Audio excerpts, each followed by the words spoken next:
যদি মিল্লাত ইসলামী আমরা একটা থাকি, সারা পৃথিবীতে আমাদের শক্তি।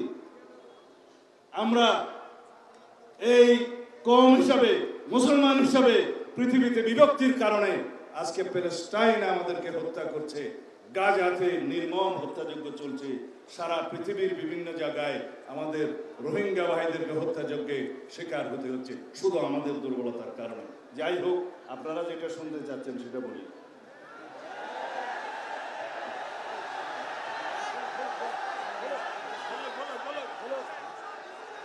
ইনশাআল্লাহ যদি বাংলাদেশের রাষ্ট্র ক্ষমতায় সরকার পরিচালনার দায়িত্ব আল্লাহ রাব্বুল আলামিন আমাদেরকে দেয়,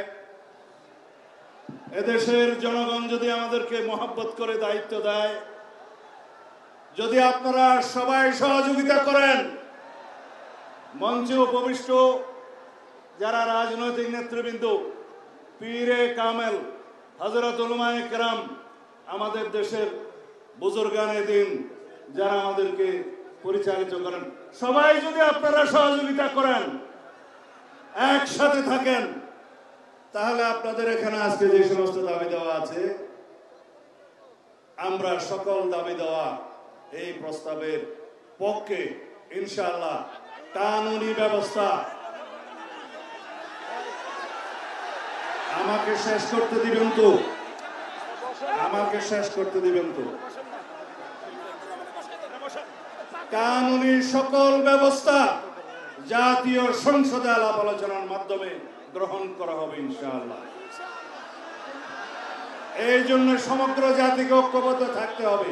যাই হোক, আপনারা যে ভাষায় আমাকে কথা বলতে বলছেন সেটা আইনের ভাষা না। আইনের ভাষা হচ্ছে এগুলো কার্যকর করার জন্য, এই প্রস্তাব গ্রহণ করার জন্য সবাইকে ঐক্যবদ্ধ থাকতে হবে, জাতীয় সংসদে সবাইকে ঐক্যবদ্ধ থাকতে হবে এবং সারা বাংলাদেশের মুসলমানদেরকে ঐক্যবদ্ধ থাকতে হবে।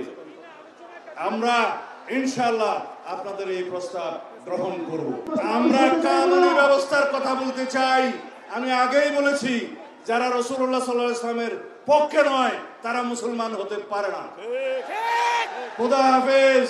বাংলাদেশ জিন্দাবাদ।